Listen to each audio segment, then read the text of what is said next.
बिस्मिल्लाहिर्रहमानिर्रहीम। Chapter number 6 anti derivative exercise हमारी चल रही है 6.3 और 6.3 में क्वेश्चन नंबर 3 के कुछ पार्ट्स हमने अपने प्रीवियस लेक्चर में डिस्कस किए थे। उसी सिलसिले को आगे बढ़ाएंगे। इस वक्त हमारे पास पार्ट नंबर 11 है क्वेश्चन नंबर 3 का। एक्सपोनेंशियल की पावर है 3 cos 2x और साथ मौजूद है sin 2x। अब देखिए हमारे पास एक प्रीवियस क्वेश्चन भी बिल्कुल ऐसा ही आया था। एक्सपोनेंशियल फंक्शन भी था और ट्रिग्नोमेट्रिक फंक्शन भी था। देखिए ट्रिग्नोमेट्रिक फंक्शन में हमारे पास जो है रूल ये था कि हम एंगल को सपोज करते हैं, एक्सपोनेंशियल फंक्शन में हम पावर को सपोज करते हैं।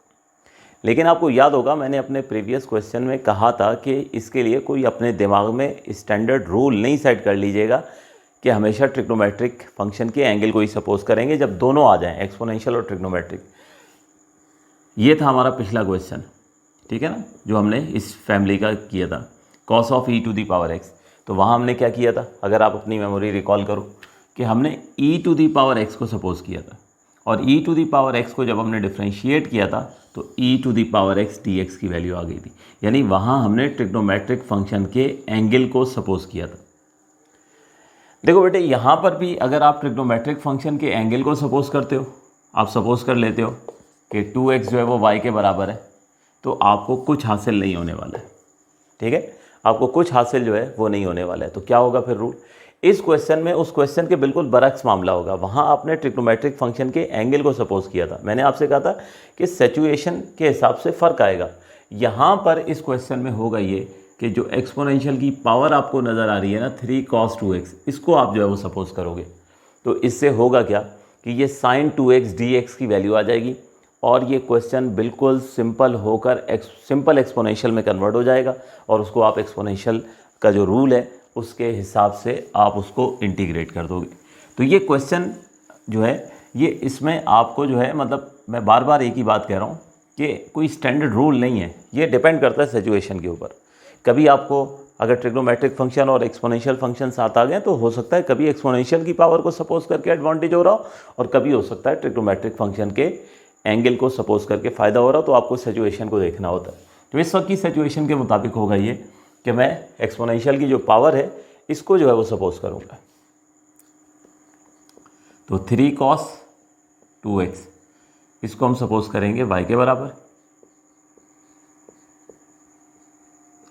अब इसका होगा डेरिवेटिव। मैं ज़रा आपको डेरिवेटिव के स्टेप्स करके बताता हूँ ताकि बिल्कुल जो है वो किसी किस्म का कन्फ्यूजन जो है वो नहीं होना चाहिए। देखिए जब आप इसको डिफ्रेंशिएट करने जाओगे 3 एज इट इज़ आ गया, cos 2x को आप डिफ्रेंशिएट करोगे, cos 2x का डेरिवेटिव क्या होगा, cos 2x का डेरिवेटिव हो जाएगा minus sin 2x। cos 2x का डेरिवेटिव क्या हो जाएगा, माइनस sin 2x। ये देखिए 3 एज इट इज़ आया, ठीक है, cos 2x का डेरिवेटिव आ गया माइनस sin 2x, क्योंकि cos का डेरिवेटिव माइनस साइन होता था। अब cos 2x का आपने डेरिवेटिव लिखा है माइनस sin 2x, तो ये एक ट्रिग्नोमेट्रिक फंक्शन है ना। तो ट्रिग्नोमेट्रिक फंक्शन को जब भी डिफ्रेंशिएट करते थे तो क्या करते थे, उसके एंगल का भी तो डेरिवेटिव होता था। तो यहाँ 2x को भी हम डिफ्रेंशिएट करेंगे, 2x का भी डेरिवेटिव लेंगे तो 2 आ जाएगा। बात समझ आ गई, दोबारा से सुनिए। 3 एज इट इज़ आया, cos 2x का डेरिवेटिव आ गया माइनस sin 2x, ठीक है, cos का डेरिवेटिव क्योंकि माइनस साइन होता है। उसके बाद ट्रिग्नोमेट्रिक फंक्शन में चूँकि एंगल को भी डिफ्रेंशिएट करना नेसेसरी होता है, 2x का डेरिवेटिव आ गया 2। अब ये चूँकि x वाली साइड है तो यहाँ dx लिख दीजिए और इधर लिख दीजिए dy। अब अगले स्टेप में क्या करोगे आप कि 2 को और इस माइनस को ले जाके आप 3 से मल्टीप्लाई कर दोगे तो ये बन जाएगा minus of 6 sin 2x dx equals to dy। यहाँ से ये माइनस 6 क्रॉस मल्टीप्लाई करके जो है वो हम उस तरफ ले जाते हैं। तो ये हमारी सपोजिशन से जो एडवांटेज हमने उठाना था वो उठा लिया। ये देखिए 3 cos 2x को हमने सपोज किया था और उससे क्या हुआ कि sin 2x dx की वैल्यू हमारे पास निकल कर आ गई और वो है हमारे पास dy/6, ठीक है। तो बस अब ये वैल्यूज़ जो आई हैं जब हम क्वेश्चन में पुट करेंगे तो हमारा क्वेश्चन इंतहाई सिंप्लीफाइड फॉर्म में सिंपल एक्सपोनेंशियल में कन्वर्ट हो जाएगा।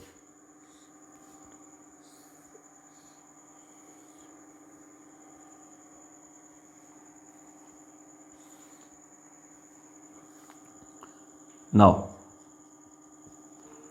integral of e to the power 3 cos 2x sin 2x dx।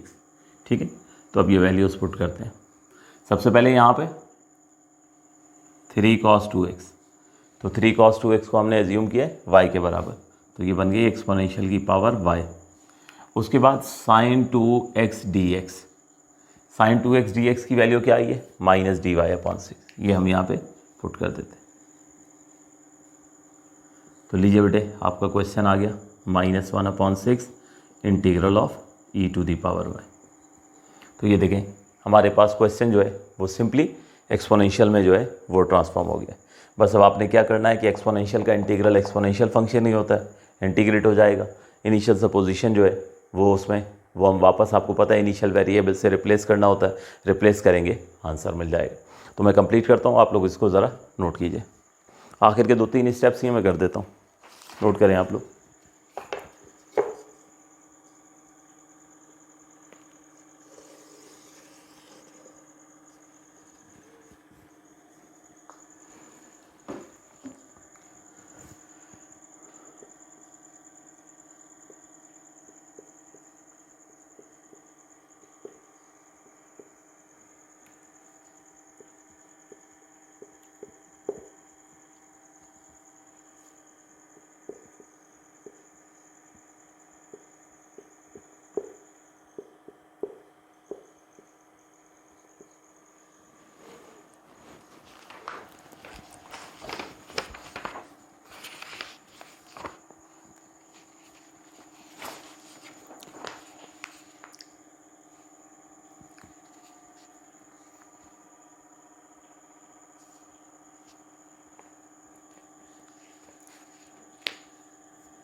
जी, तो नेक्स्ट क्वेश्चन की तरफ जाते हैं।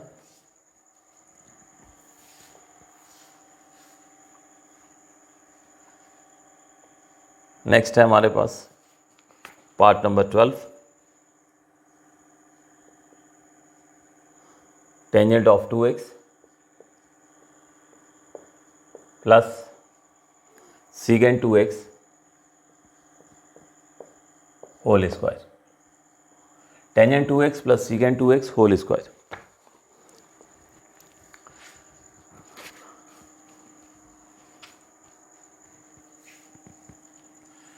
तो सबसे पहले देखिए बेटे, आपको हमेशा यही कहा है कि किसी भी ट्रिग्नोमेट्रिक फंक्शन में इंटीग्रेट करने से पहले अगर आप देखते हो कि उसका एंगल जो है वो सिंपल फॉर्म में नहीं है तो उसको सपोज कर लिया करें। उससे ये है कि हमारा क्वेश्चन जो है वो थोड़ा आसान हो जाता है, सहूलत हो जाती है। करने को डायरेक्ट भी किया जा सकता है, ठीक है, लेकिन मैं आपको बहरहाल कभी भी रिकमेंड नहीं करता हूँ कि आप डायरेक्ट करें। उसमें ये होता है कि आप लोग बाज़ दफ़ा जो है वो कन्फ्यूजन का शिकार हो जाते हैं। तो 2-4 स्टेप से कोई फ़र्क नहीं पड़ता है, एंगल को सपोज कर लिया करें, उससे आसानी हो जाती है। तो इस वक्त भी हमारे पास tangent 2x plus secant 2x है, ठीक है। तो 2x को हम सपोज कर लेते हैं, 2x को हम सपोज कर लेते हैं y के इक्वल, और उसका जब डेरिवेटिव निकालेंगे, ठीक है, तो 2 आ गया, यहाँ आ गया dx और इधर आ गया dy। तो इस तरह से dx की वैल्यू आ गई dy/2। अब इसके बाद क्वेश्चन है हमारा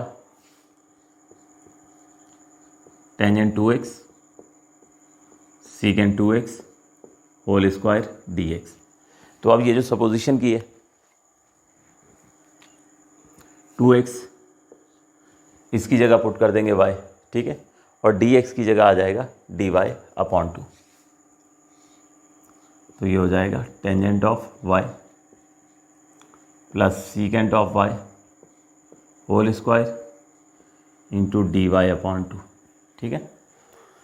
अब ये 2 जो है डिनोमिनेटर इसको बाहर लाएंगे, तो ये हो गया 1/2 integral of tangent y secant y। तो ये हुआ एंगल सिंपल, ठीक है। तो इस सपोजिशन का बस फ़ायदा क्या हुआ कि एंगल सिंपल फॉर्म में आ गया। अब इसको हम सबसे पहले यकीनन क्या करेंगे कि a+b होल स्क्वायर का फार्मूला अप्लाई करेंगे, a+b होल स्क्वायर का फार्मूला अप्लाई करेंगे, ठीक है। और उसके बाद फिर देखते हैं कि किस तरह से इसको जो है वो इंटीग्रेट करना है। तो 1/2 एज इट इज़ आया। अब यहाँ पे a + b होल स्क्वायर का फार्मूला अप्लाई करना है। मैं ज़रा स्टेप्स करूँगा। तो सबसे पहले ये हो गया a² + 2 a b + b²।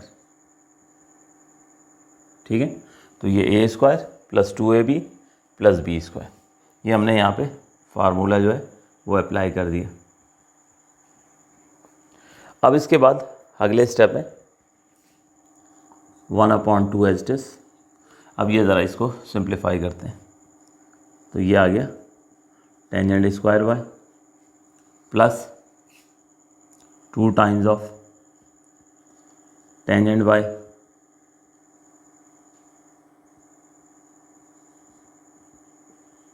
Second y plus second square y। ये हमारे पास जो है ये सिंप्लीफाई हो गया। अब इसके बाद 3 टर्म्स आ चुकी हैं ना, तीनों ने अलग अलग इंटीग्रेट होना है। इसी स्टेज पे हम ज़रा देख लें कि इन तीनों में से कौन सा पार्ट ऐसा है जो इंटीग्रेट आसानी से हो जाएगा और कौन सा ऐसा है जो इंटीग्रेट नहीं हो सकेगा। ठीक है, 1 बाय 1 चेक करना शुरू करते हैं। सबसे पहले सेकेंड स्क्वायर। तो सेकेंड स्क्वायर का इंटीग्रल एग्जिस्ट करता है। रिकॉल करते हैं, मैंने हमेशा कहा कि टेंजेंट का डेरिवेटिव होता है सेकेंड स्क्वायर। टेंजेंट का डेरिवेटिव है सेकेंड स्क्वायर। तो सेकेंड स्क्वायर को अगर वापस इंटीग्रेट करेंगे तो हमने कहाँ पहुँच जाना है, टेंजेंट तक। इसका मतलब क्या हुआ कि ये ओके, सेकेंड स्क्वायर इंटीग्रेट हो जाएगा। यहाँ से भी देखें तो ये देखें सेकेंड स्क्वायर का इंटीग्रल मिल गया, कोई मसला नहीं है। ये आ गया हमारे पास दूसरा tangent y into second y। अच्छा, ये जो tangent y into second y है, tangent y into second y है, इसको अगर मैं टेंजेंट को बाद में और सेकेंड को पहले लिख लूँ और मैं देखना चाह रहा हूँ कि इसका इंटीग्रल एग्जिस्ट करता है या नहीं करता, तो अगर लिस्ट से देखेंगे मिल जाएगा आपको second y into tangent y का इंटीग्रल। ठीक है, आप ये देख लीजिए second x into tangent x, ये वाला है, इसका इंटीग्रल क्या होता है, सेकेंड x। ठीक है, तो सेकेंड y टेंजेंट y का इंटीग्रल क्या हो जाएगा, सेकेंड y हो जाएगा। देखिए मैं थोड़ा सा चाह रहा हूँ कि इसके ऊपर फोकस करें, ये मेमोराइज़ कैसे होगा। तो इसको भी बेटे इसी लॉजिक से हम मेमोराइज़ करेंगे। इसको मेमोराइज़ करना बहुत आसान है। कैसे, आप याद करो कि हमने सेकेंड को डिफ्रेंशिएट करना सीखा था, सेकेंड x को डिफ्रेंशिएट किया था। तो सेकेंड x का डेरिवेटिव क्या होता था, सेकेंड x का डेरिवेटिव होता था second x into tangent x। Second x का डेरिवेटिव होता था second x into tangent x। तो इसका मतलब है कि अगर सेकेंड को इंटीग्रेट करना है तो इसका इंटीग्रल वापस हमें कहाँ पहुँचा देगा, सेकेंड तक पहुँचा देगा। ठीक है, याद रखने का तरीका बता रहा हूँ कि second x into tangent x का इंटीग्रल क्या हो जाएगा, सेकेंड x हो जाएगा। वैसे तो लिस्ट आपके सामने, ठीक है, लेकिन थोड़ा सा समझ के अगर आप इसको चीज़ों को याद करना शुरू करोगे ना तो ये सारे इंटीग्रल आपके लिए कोई मसला नहीं है। जैसे साइन का डेरिवेटिव की निस्बत से हमने याद कर लिया कि साइन का डेरिवेटिव कॉस है तो उसका इंटीग्रल माइनस कॉस हो गया। कॉस का डेरिवेटिव माइनस साइन है तो इंटीग्रल पॉजिटिव साइन हो गया। टेंजेंट और कॉट, वो जो डेरिवेशन की हमने, टेंजेंट को हमने साइन अपॉन कॉस में ब्रेक किया, ठीक है, और रूल नंबर 4 की मदद से इंटीग्रेट किया तो ln ऑफ सेकेंड आ गया उसका। कॉट जो है कॉस अपॉन साइन था, उस पर रूल नंबर 4 अप्लाई किया तो ln ऑफ साइन आ गया। ये छोटी छोटी ट्रिक्स जो है इसको अपने जहन में जब रखेंगे ना तो ये चीज़ें आसान हो जाएंगी आपके लिए। तो बिल्कुल इसी तरह से ये दोनों आप देख सकते हैं कि second y into tangent y, क्योंकि tangent y into second y को हम second y into tangent y लिख सकते हैं, कोई इशू नहीं है, सिर्फ पोजीशन ही तो इंटरचेंज की है। तो second y into tangent y का इंटीग्रल क्या हो जाएगा, सेकेंड हो जाएगा। इसका मतलब है कि ये भी जो है हमारे लिए कोई प्रॉब्लम नहीं है। अब आ जाइए प्रॉब्लम। तो प्रॉब्लम है हमारे पास टेंजेंट स्क्वायर। ये देखिए ये टेंजेंट स्क्वायर प्रॉब्लम है।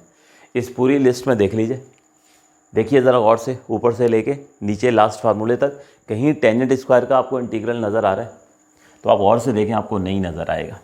स्क्वायर वाले दो ही हैं, या तो सेकेंड स्क्वायर या कोसेक स्क्वायर, या सेकेंड स्क्वायर या कोसेक स्क्वायर। ये देख लीजिए, या सेकेंड स्क्वायर है या कोसेक स्क्वायर, सिर्फ दो स्क्वायर वाले हैं। इसका मतलब टेंजेंट स्क्वायर इस पोजीशन में रहते हुए ट्रिग्नोमेट्रिकली इंटीग्रेट नहीं हो सकता। तो ट्रिग्नोमेट्रिकली इसको क्या करेंगे बेटे, ट्रांसफॉर्म कर देंगे। तो अभी एक क्वेश्चन में ऐसी सिचुएशन आई थी, टेंजेंट स्क्वायर था, तो हमने वहाँ उसको रिप्लेस किया था। तो यहाँ पर भी हमने टेंजेंट स्क्वायर वाई की जगह पुट कर देना है सीकेंड स्क्वायर वाई माइनस 1। मैं दोबारा रिकॉल कर दूँ, ये ट्रिग्नोमेट्रिक आइडेंटिटी हमने पढ़ी थी कि 1 प्लस टेंजेंट स्क्वायर बराबर होता है सीकेंड स्क्वायर के। तो यहाँ से टेंजेंट स्क्वायर की वैल्यू निकालेंगे तो क्या बन जाएगी, सीकेंड स्क्वायर माइनस 1। तो टेंजेंट स्क्वायर जो है ये फर्स्ट वाला, इसको हमने जो है वो रिप्लेस करना है। तो ये आया हमारे पास हाफ इंटीग्रल ऑफ इस टेंजेंट स्क्वायर की जगह, ठीक है, अंडरलाइन भी कर दिया मैंने, हम पुट कर रहे हैं सीकेंड स्क्वायर माइनस 1, ठीक हो गया। उसके बाद प्लस 2 टाइम्स है, ये जो टेंजेंट और सीकेंड है ना, क्योंकि अब इसका आपको मैंने समझा दिया, तो ये इस तरह से ये आप भी निशान बना दीजिएगा ताकि आपको बाद में याद रहे कि इनकी पोजीशन हमने इंटरचेंज की है। तो ये हो गया हमारे पास सीकेंड वाई टेंजेंट वाई, और उसके बाद ये आ गया हमारे पास सीकेंड स्क्वायर वाई। तो इस तरह से हमने यहाँ पे टेंजेंट स्क्वायर को हमने रिप्लेस कर दिया सीकेंड स्क्वायर माइनस 1 से। अब आप देख सकते हो बेटे, सीकेंड स्क्वायर की 2 टर्म्स आ चुकी हैं, एक पहले है सीकेंड स्क्वायर और एक दूसरा है सीकेंड स्क्वायर, ठीक है। तो हम क्या करेंगे कि इन दोनों सीकेंड स्क्वायर को जो है वो एक साथ जो है वो लिख लेते हैं। तो ये आया हाफ, ये secant square plus secant square, ये हो गया 2 सीकेंड स्क्वायर, ठीक है। उसके बाद ये वाली टर्म लिख लेते हैं plus 2 times of secant y tangent y, और उसके बाद जो है ये वाला माइनस 1 आ गया, ठीक है। तो ट्रिग्नोमेट्रिक टर्म्स पहले लिख दी हैं, ये दरमियान में जो माइनस था ये मैंने उठा के इधर साइड पे कर दिया। अब उसके बाद हमारे पास इस टर्म के साथ भी 2 मौजूद है, यहाँ भी 2 मौजूद है, यहाँ 2 नहीं है, ठीक है, लेकिन यहाँ से 2 कॉमन निकाला तो जा सकता है ना, हर टर्म के साथ 2 मौजूद है। तो मैं क्या करूँगा कि यहाँ पर जो है वो इस पूरे क्वेश्चन से 2 कॉमन निकाल लेते हैं ताकि क्वेश्चन और सिंपल हो जाए। तो अब आप लोग सोच रहे होंगे कि यहाँ तो 2 मौजूद ही नहीं है, ठीक है। तो अगर किसी नंबर को हम कॉमन निकाल रहे हैं और वो मौजूद ना हो तो उसका तरीका क्या होता है कि उसको फिर वो डिनोमिनेटर में एडजस्ट किया जाता है, वो मैं आपको समझाता हूँ। तो सबसे पहले ये हमारे पास है 1/2, यहाँ से हमने 2 कॉमन निकाल लिया, ठीक है, ये 2 हमने यहाँ से कॉमन निकाल लिया। तो अब हमारे पास क्या बचने जा रहा है ये और से देखिए, इधर बच गया सीकेंड स्क्वायर, यहाँ बच गया सीकेंड वाई टेंजेंट वाई, और यहाँ तो 2 था ही नहीं ना, हमने जो कॉमन निकाला है तो यहाँ 2 मौजूद ही नहीं था। तो आपने यहाँ से 2 कॉमन निकाला है, 2 यहाँ मौजूद ही नहीं था, तो उसको मैथमेटिकली बैलेंस करने का तरीका ये होता है कि वो नंबर जो आप कॉमन निकाल चुके हैं वो नंबर चूँकि यहाँ था ही नहीं, तो फिर आप उसे 1 का डिनोमिनेटर बना देंगे, यानी ये आ जाएगा 1/2। आप जो है इसको वापस मल्टीप्लाई करें चेक करने के लिए, तो ये देखो ये बन जाएगा 2 सीकेंड स्क्वायर, आप इससे मल्टीप्लाई करोगे तो ये बन जाएगा 2 सीकेंड वाई टेंजेंट वाई, लेकिन यही 2 आप जब इससे मल्टीप्लाई करोगे तो यहाँ आपने 1/2 लिखा है, कैंसिल हो जाएगा ना, और वापस क्या बन जाएगा, वापस 1 बन जाएगा, ठीक है। तो ये तरीका होता है, यानी अगर किसी टर्म में से आप कॉमन निकालें और वो टर्म वहाँ एग्जिस्ट ना करती हो तो फिर उसका तरीका ये होता है कि उसको डिनोमिनेटर में लिख देते हैं। यानी अगर 2a माइनस जो है वो 3 लिखा है और लेट से इसमें से आप 2 कॉमन निकालते हैं, तो यहाँ से तो 2 बाहर चला गया तो a बच गया। अब यहाँ तो 2 था ही नहीं ना, तो आप क्या करोगे, उस 2 को जो है वो 3 के नीचे लिख दोगे, तो क्या होगा कि वो आपके जो है वो टर्म एल्जेब्रिकली बैलेंस हो जाएगी। आप वापस मल्टीप्लाई करके देख लो तो 2a माइनस 3 बन जाएगा, ठीक है। एक और एग्जांपल बता दूं इन स्टूडेंट्स को जिनको कॉमन लेने में डिफ़िकल्टी ना हो, ताकि आसानी से हो जाए। जैसे 5a + 4 है, तो इसमें से अगर आप 5 कॉमन निकालते हो तो यहाँ से तो 5 था, बाहर चला गया, इधर तो आ गया a, यहाँ 5 था ही नहीं, कॉमन तो निकाल लिया आपने, तो क्या करोगे, उसको बैलेंस करने के लिए फिर वो जो नंबर आपने कॉमन निकाला है कहाँ लिखोगे, डिनोमिनेटर में लिखोगे, तो ये आ जाएगा 4/5। ये तरीका होता है कॉमन निकालने का। कॉमन मैंने इसलिए निकाला, 2 टर्म्स में तो था ही ना 2, तो इसलिए कॉमन निकाल लिया ताकि एडवांटेज ये हो कि 2 से 2 कैंसिल हो जाए, ठीक है। अच्छा, अगर फ़र्ज़ करें आपके जहन में नहीं रहता, अब नहीं कॉमन निकालते, कोई बात नहीं है, ये 3 टर्म्स है, तीनों के साथ आप इंटीग्रल लिखोगे, लेकिन तीनों के साथ जब इंटीग्रल लिखोगे तो फिर तीनों के साथ हाफ लिखना पड़ेगा, ठीक है, लेकिन वो भी गलत नहीं है, उसमें कुछ स्टेप्स बढ़ जाते थे, इस वजह से मैंने ये काम किया।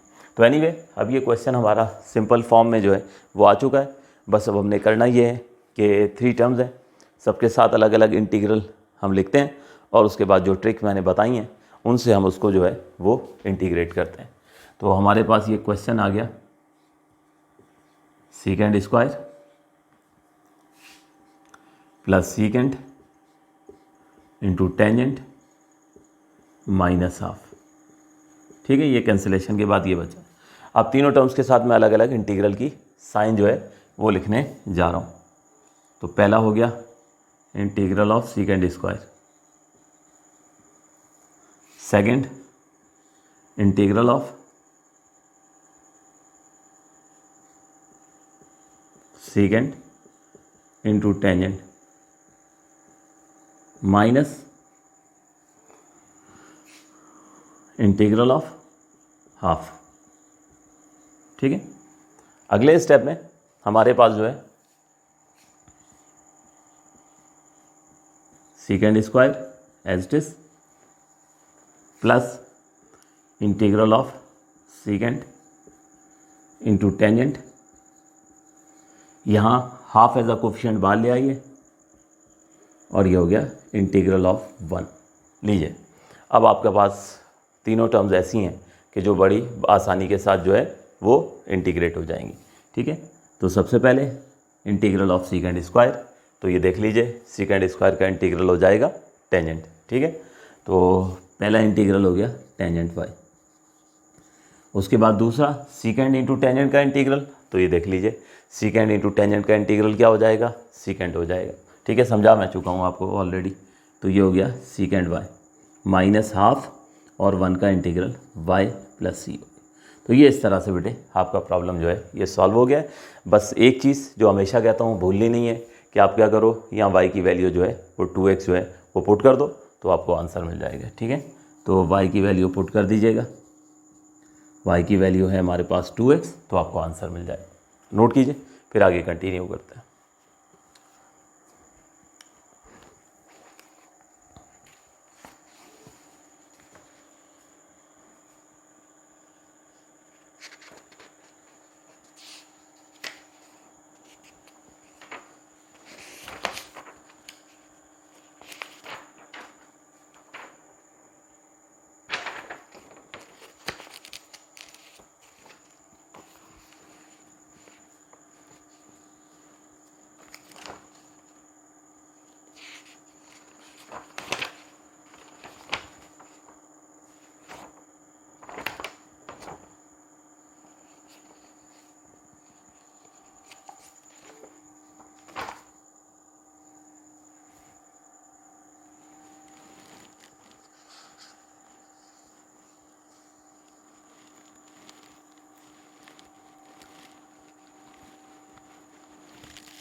ओके, चलते हैं नेक्स्ट पार्ट की तरफ। नेक्स्ट पार्ट है हमारे पास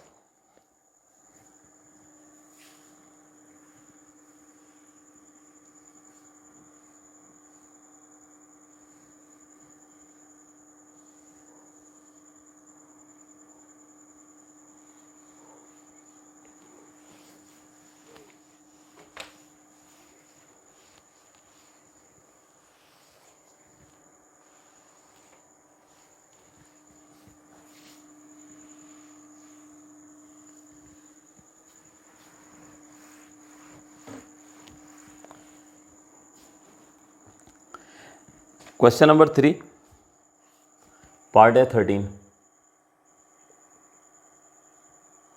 second of 4x minus 1 whole square, secant of 4x minus 1 whole square. अब इसमें सबसे पहला काम, अब इतने क्वेश्चंस आप कर चुके हैं, यकीनन आप समझ गए होंगे कि सबसे पहला काम ये होगा कि जो एंगल है उसको जो है वो हम सपोज करेंगे। ठीक है, उसको हम सपोज करेंगे और उसके बाद फिर जो है वो हम इस पोजीशन में आएंगे कि हम इसको इंटीग्रेट करें। तो 4x इक्वल्स टू y और इस तरह से यहाँ से dx की वैल्यू आ जाएगी dy/4। अब क्वेश्चन में पुट करते हैं,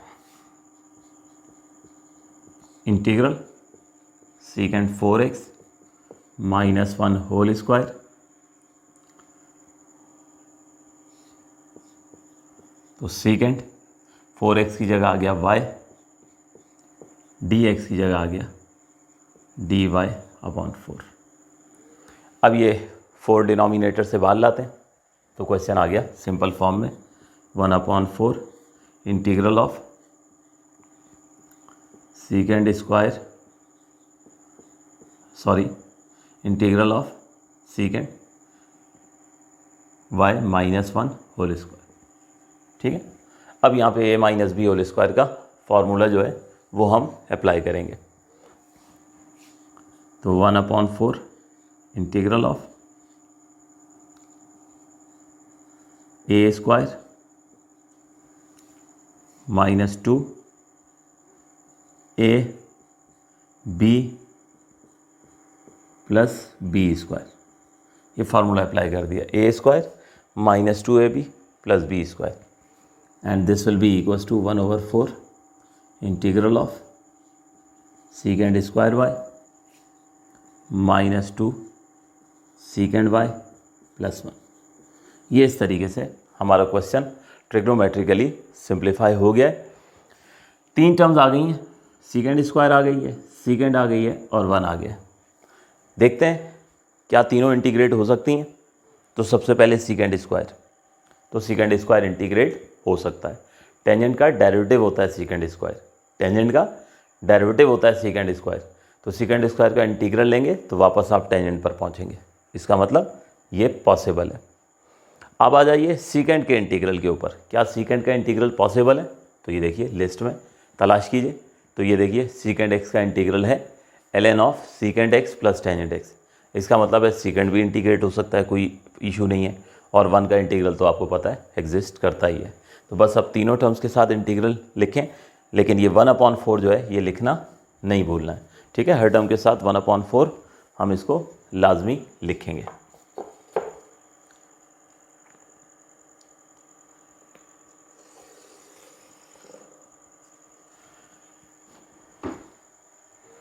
तो ये हो जाएगा सबसे पहले 1/4 इंटीग्रल ऑफ सीकेंड स्क्वायर, फिर माइनस की साइन आई, ठीक है, फिर आया 1/4 इंटीग्रल ऑफ 2 सीकेंड वाई। ठीक है, 2 सीकेंड वाई के साथ भी जो है वो 1/4 आ जाएगा। और उसके बाद 1/4 इंटीग्रल ऑफ 1। ठीक, बस अब तीनों टर्म्स को जो है वो हमने इंटीग्रेट करना है उनके रूल के मुताबिक। तो मैंने आपको जो है वो बता दिया क्या रूल है उनका। सबसे पहले 1/4 सीकेंड स्क्वायर, तो ये देख लीजिए सीकेंड स्क्वायर क्या हो गया, टेंजेंट के बराबर। ठीक, तो ये आ गया टेंजेंट वाई माइनस, बल्कि इस स्टेप में नहीं करना चाहिए, ये 2 और 4 को कैंसिल करना चाहिए। अगले स्टेप में फिर जो है हम इसको इंटीग्रेट करेंगे एक साथ ही। तो यहाँ पर 2 को भले बाहर ला के कैंसिल कर दीजिए या इसी स्टेज पे कैंसिल कर दीजिए। ठीक है, 2 1 = 2 और 2 2 = 4। तो ये इस तरह से यहाँ पे कैंसिलेशन जो है हो गई। तो ये आ गया 1/4 इंटीग्रल ऑफ सीकेंड स्क्वायर, उसके बाद minus 1/2 integral of secant y plus 1/4 integral of 1। तो चलिए बस अब इंटीग्रेट करते हैं। तो 1/4 इंटीग्रल ऑफ सीकेंड स्क्वायर, तो सीकेंड स्क्वायर का इंटीग्रल होता है टेंजेंट, तो ये आ गया टेंजेंट बाय सीकेंड का इंटीग्रल। अभी आपको टेबल से बताया था ln ऑफ सीकेंड प्लस टेंजेंट, तो ये हो गया हमारे पास ln of सीकेंड x plus tangent x. ये देखिए यहाँ पे सीकेंड का integral ln of सीकेंड x plus tangent x ये आ गया। और उसके बाद प्लस 1/4 और 1 का इंटीग्रल हो गया y। तो बस अब ये प्रॉब्लम सॉल्व हो गया, सिर्फ क्या करना है, ये y की वैल्यू पुट करनी है 4x। ठीक है, तो ये y की वैल्यू 4x जो है वो पुट कर दीजिए, तो 1/4 टेंजेंट 4x हो गया, फिर 1/2 ln of secant 4x plus tangent 4x plus 1/4 और y की वैल्यू 4x। तो क्या होगा कि y की वैल्यू जब आप 4x पुट करेंगे तो 4 से 4 जो है वो कैंसिल हो जाएगा, ठीक है। तो y से y जो है वो वहाँ पर कैंसिल हो जाएगा, बल्कि सॉरी गलत कह गया, y से y नहीं, जब आप y की वैल्यू 4x पुट करेंगे तो 4 से 4 जो है वो कैंसिल हो जाएगा। तो ये हमारे पास finally 1/4 tangent 4x minus 1/2 ln of secant 4x tangent 4x plus x plus c। ये बेटे फाइनली हमारे पास आंसर आ गया, नोट कीजिए।